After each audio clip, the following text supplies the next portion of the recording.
लोकसभा निवडणुकीत भाजपनं आपल्या सर्वेक्षणाचा आधार घेत शिंदेंच्या शिवसेनेच्या खासदारांची तिकीटं कापली होती। ही सल अद्यापही एकनाथ शिंदेंच्या सह त्यांच्या नेत्यांच्या मनात कायम असल्याचं दिसतंय।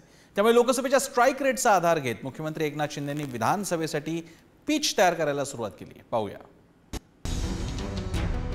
लोकसभा निवडणुकीत महायुतीतल्या शिंदेंच्या शिवसेनेचा सर्वाधिक स्ट्राइक रेट होता।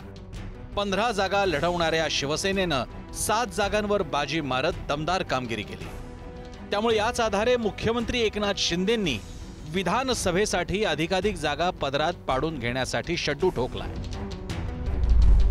विधानसभा निवडणुकांसाठी जागा वाटप हे लोकसभेतल्या स्ट्राइक रेट या निकषावर होईल। जिंकून येण्याची क्षमता हा निकष सुद्धा विचारात घेत आहोत। पक्षाला अधिक जागा मिळाव्यात अशी आशा आहे। विधानसभेला उमेदवार निवडताना भाजपाचे सर्वे नाही तर आपल्या सर्वेच्या आधारे तिकीट देणार।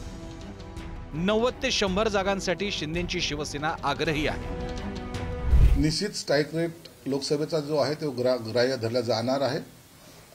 विनिंग सीट ज्या असतील मग ते राष्ट्रवादीचा असो, शिवसेनेचा असो का भाजपचा असो, त्याला प्रायोरिटी दिली जाणार आहे। कोणी किती जागा लढवावे याबद्दलचा जो संभ्रम आता मीडियाच्या मार्फत किंवा इतर लोक जे काही बोलतायत त्या मार्फत जो येतोय तसा कोणताही फॉर्म्युला ठरलेला नाही। कोणी किती जागा लढवाव्यात या कोणी 80 कोणी 100 म्हणतो, कोणी 160 म्हणतात, या असा कोणताही फॉर्म्युला ठरला नाही। यांचा कसला स्ट्राइक रेट आहे? स्ट्राइक रेटच्या गोष्टी कराल तर तुमचा काय स्ट्राइक रेट आहे? हा, तुमचा स्ट्राइक रेट गद्दारीच्या बाबतीमध्ये फार मोठा आहे, लुटमारीच्या बाबतीमध्ये स्ट्राइक रेट तुमचा खूप मोठा आहे, भ्रष्टाचाराच्या बाबतीत तुमचा स्ट्राइक रेट मोठा आहे, खोटं बोलण्याच्या बाबतीत तुमचा स्ट्राइक रेट मोठा आहे, कामाच्या बाबतीत तुमचा काय स्ट्राइक रेट आहे? निवडून येण्याची क्षमता हाच महायुतीतील जागा वाटपाचा मुख्य आधार असेल असं भाजपचे नेते सांगतायत। मात्र मुख्यमंत्री एकनाथ शिंदेंनी त्यात स्ट्राइक रेटची भर टाकली आहे। परिणामी महायुतीत विधानसभेच्या जागा वाटपाचा तिढा वाढण्याची शक्यता आहे। कारण भाजपानं शिंदेंची शिवसेना आणि राष्ट्रवादी काँग्रेसला प्रत्येकी 64 जागांचा प्रस्ताव दिल्याची माहिती आहे। शिवसेना भाजपचा प्रस्ताव 64 जागा, अपेक्षित जागा 90 ते 100। राष्ट्रवादी काँग्रेस भाजपचा प्रस्ताव 64 जागा, अपेक्षित जागा 80 ते 90। भाजपा स्वतःसाठी 164 जागा आणि अपेक्षित जागा 155 ते 165। जिथपर्यंत मी आणि अजितदादा, एकनाथ शिंदेजी, देवेंद्रजी या विषयावर बसलो होतो, मला अभिनंदन करायचं आहे तिन्ही नेत्यांचं। या तिन्ही नेत्यांनी हा एक आग्रह केला होता, 80-90 नाही, 160-170 नाही किंवा कुठल्या आकड्यावर जायचं नाही, एकच आकडा जिंकण्याकरता लढायचा आहे।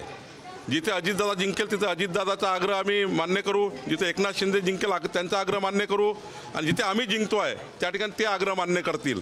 हाच महायुतीचा फॉर्म्युला आहे। किती जागा कोण्या पक्षाला द्यायच्या हे सर्व तिन्ही पक्षाचे वरिष्ठ नेते ठरवतील। त्यामुळे त्यावर मला असं वाटतं कोणीही भाष्य सध्या करू नये। स्ट्राइक रेट लोकसभेमध्ये नक्कीच महायुतीतल्या दोन्ही पक्षांचा आहे, पण विधानसभेची समीकरणं वेगळी आहेत, लोकसभेची गणितं वेगळी होती। त्यामुळे आम्हाला विश्वास आहे की महायुतीमध्ये सन्मानजनक जागा वाटप होईल आणि औपचारिक अनौपचारिक गप्पांमध्ये ह्या गोष्टी होत असतात। नोव्हेंबरच्या दुसऱ्या आठवड्यात विधानसभा निवडणुका होण्याची शक्यता आहे। त्या पार्श्वभूमीवर मुख्यमंत्री एकनाथ शिंदेंनी निवडणुका 2 टप्प्यात होऊ शकतात असे संकेत दिले। याआधी राज्यात 1999 मध्ये 2 टप्प्यात निवडणुका झाल्या होत्या। मुख्यमंत्री का चुनाव आयोगाचा म्हणजे निवडणूक आयोगाचा पदभार सांभाळलाय का? सब कुछ भी हो सकता है इस देश में। ये कहता है कि चुनाव चिन्ह और शिवसेना हमको ही मिलेगी, उसका मतलब चुनाव आयोग आपके खिस्से में है, आपकी जेब में है। अब ये बताऊंगी तारीख, अभी ये तारीख हमको बताएंगे कि कब चुनाव होगा। चुनाव आयोग नहीं बता रहा है, ये बताएंगे हमको। मला काहीच माहित नाही, मी काही ज्योतिषी नाहीये, निवडणूक आयोगाशी मी काही बोललेलं नाही। निवडणूक आयोगाची प्रेस ज्यावेळेस आयोग लावतील त्यावेळेस आपल्याला सगळ्यांना कळेल। थोडी कळ काढा ना, तो त्यांचा अधिकार आहे ना, आपला अधिकार नाहीच आहे कुणाचा। निवडणूक आयोगाचा अधिकार आहे 2 टप्प्यात घ्यावं, 3 टप्प्यात घ्यावं, 1 टप्प्यात घ्यावं, 4 टप्प्यात घ्यावं, पूर्णपणे त्यांचा अधिकार आहे, त्यांचा स्वायत्तता आहे, त्यांचा अधिकार आहे। लोकसभा निवडणुकीत भाजपनं आपल्या सर्वेक्षणाचा आधार घेत शिंदेंच्या शिवसेनेच्या खासदारांची तिकीटं कापली होती। ऐनवेळी दुसरे उमेदवार द्यावे लागल्यानं हिंगोली, यवतमाळ, वाशिम, रामटेक या जागा शिवसेनेच्या हातून गेल्या। ही सल अद्यापही एकनाथ शिंदेंसह त्यांच्या नेत्यांच्या मनात कायम असल्याचं दिसून आलंय. त्यामुळे लोकसभेच्या स्ट्राईक रेटचा आधार घेत मुख्यमंत्री एकनाथ शिंदेंनी विधानसभेसाठी पीच तयार करायला सुरुवात केली आहे. अशा परिस्थितीत विधानसभेच्या जागा वाटपात महायुतीत सर्वाधिक स्ट्राईक रेट कोणाचा असेल याकडे सर्वांचं लक्ष लागलंय. ब्युरो रिपोर्ट, पुढारी न्यूज.